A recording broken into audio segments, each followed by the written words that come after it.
Are you willing to go through the stress, the anxiety that comes with having a 1-year postgraduate work permit? What if your buttons, what if the chess you're playing with your destiny does not work? What becomes your outcome? These are the things you should consider.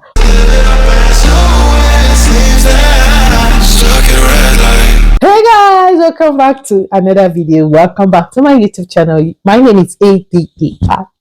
And if today is your first time of seeing my video, thank you so much for stopping by. Please don't forget to hit the like button. Don't forget to subscribe. Thank you. I love you guys and I appreciate you guys. Thank you so much. So I get this question a lot.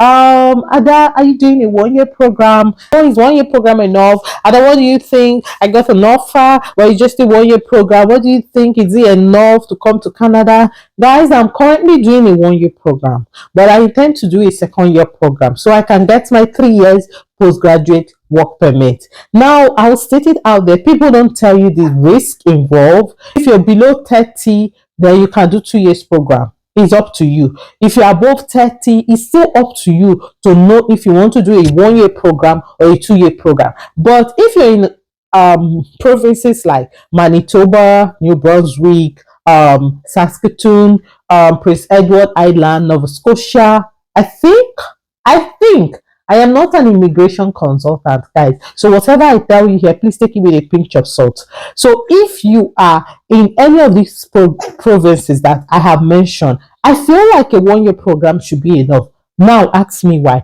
This is because these provinces has a pathway that international student can use to apply for PR and remain. Let me cite an example. If you are in Manitoba and you do a 1-year program, I don't think you need to get a job. I think the minute you're able to live in Manitoba for 6 months and then you get a job, you can apply for your PR. That's how good Manitoba is. Then if you also you're in Saskatoon, Regina and the rest of it, you can apply for PR after studying in that province. If you're in New Brunswick and you study in New Brunswick, you can apply for PR. I think without a job offer, they seem to be the only province that gives you the ability to apply for PR without a job offer. These are like the provinces that will let you apply for PR when you have studied there. Nova Scotia does that because they have like the Atlantic pathway, which enables students who has lived and schooled in Nova Scotia. In fact, they had it written boldly on their website that you need to have schooled in Nova Scotia for you to be able to apply for any of their Atlantic immigration pathway. So when people ask me, I'm coming to do 1-year program, you want to do 1-year program in Ontario? It doesn't work for everybody. So you need to weigh your options. I, for one, know someone, she did a 1-year program. She has gotten invitation to apply. And I'm sure, hopefully before the end of this year or say mid next year, she should get her permanent residency. She did a 1-year program. She has gotten invitation to apply. Now, there are a lot of things you need to consider before doing a 1-year program. Postgraduate work permit is given once in a lifetime. So are you willing to take the risk?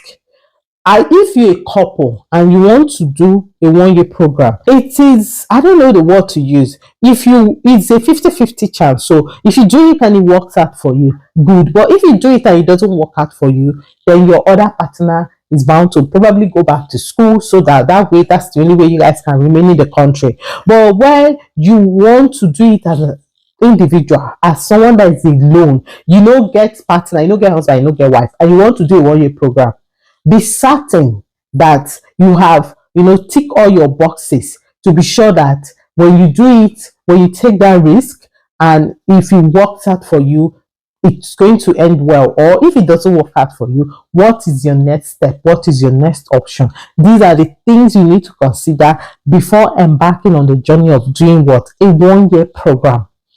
Another thing people don't tell you about doing a 1-year program, because postgraduate work permit is given once in a lifetime, If you do a 1 year program, it's going to put you under a whole lot of tension. So if you're someone in your 30s, mid 30s, they will always advise me, for instance, will always advise you to go to places like Manitoba or those provinces that can enable you work for school there and work for a certain number of months and then apply. But people who are in their mid 30s, people who are in their 30s, people who are in their late 30s are still getting PR, are still getting invitation to apply in Ontario.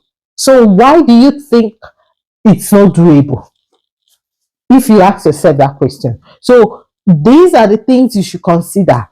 When you're considering doing a 1 year program, please, below are the things you should consider. Your age, one. Secondly, the province you're doing your program. Is it eligible for once you get a job, or does it allow you apply through other means, rural Atlantic immigration pathway? There are lots of immigration pathways. So which of them works for you? This is another thing you should consider. Your age, number one, the province you're schooling.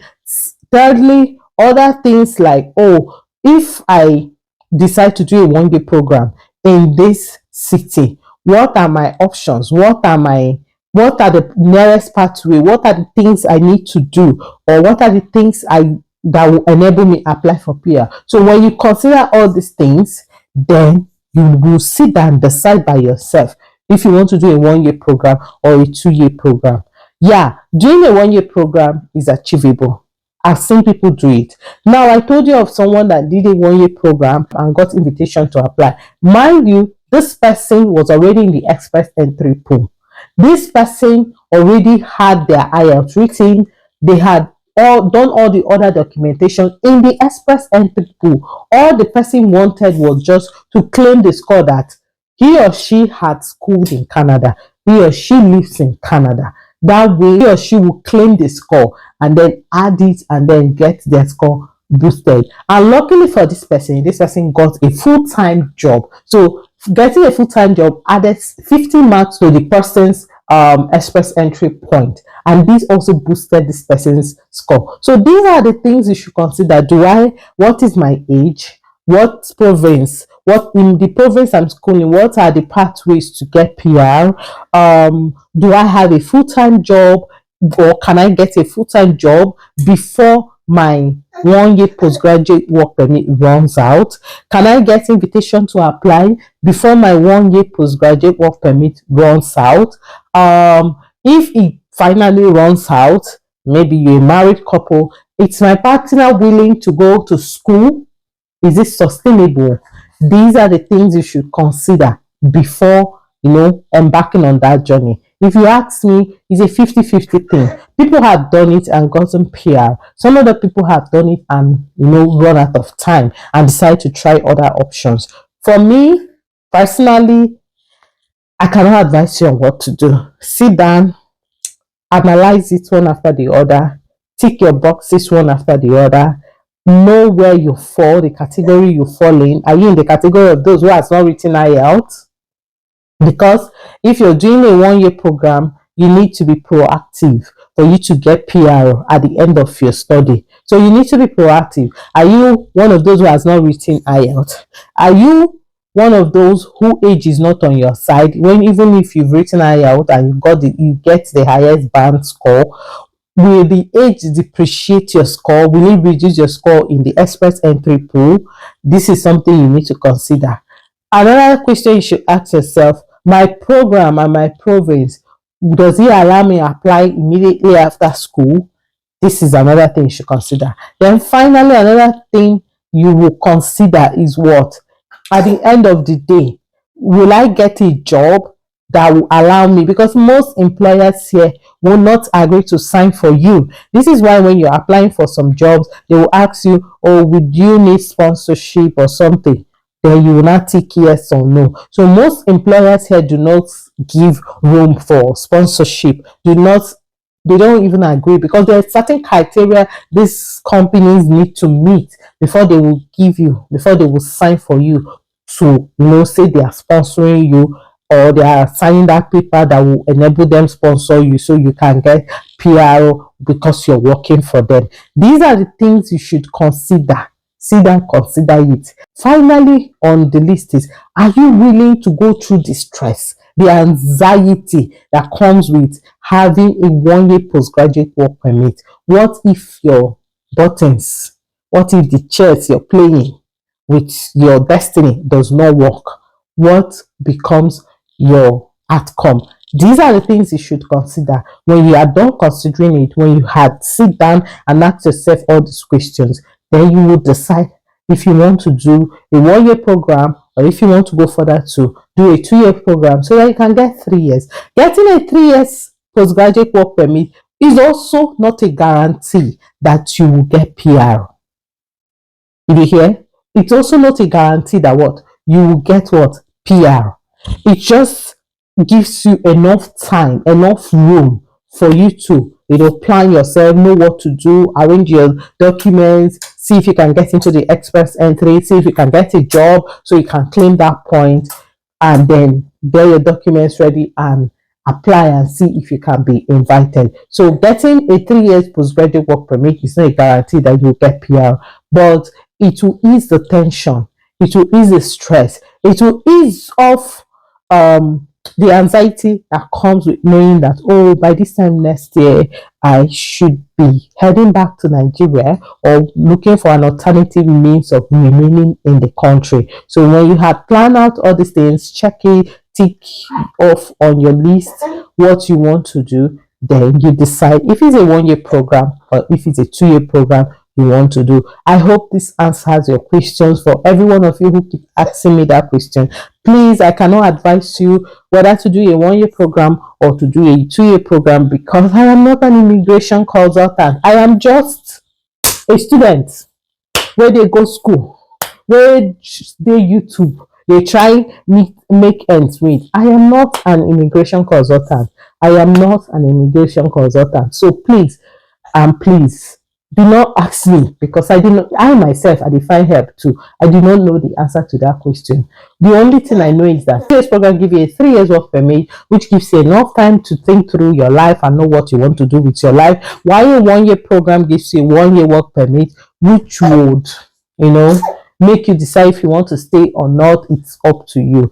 Yeah, I hope this answers your question. Please let me know in the comment section your thoughts and what you think. If you one of those who have done 2 years or 1 year program, let me know how you figured it out in the comment section. Above all, please do not forget to hit the like button. Don't forget to subscribe. Let's get this channel monetized. Are they giving a content where it makes sense? And myself, I know that they giving a better content, but please help me. Let's get this channel monetized. And don't forget to share my videos with your loved ones. Tell everyone that there's a girl called the Only Adako on YouTube, and I will see you guys in my next video. Stay blessed. I love you. I love you. I love you.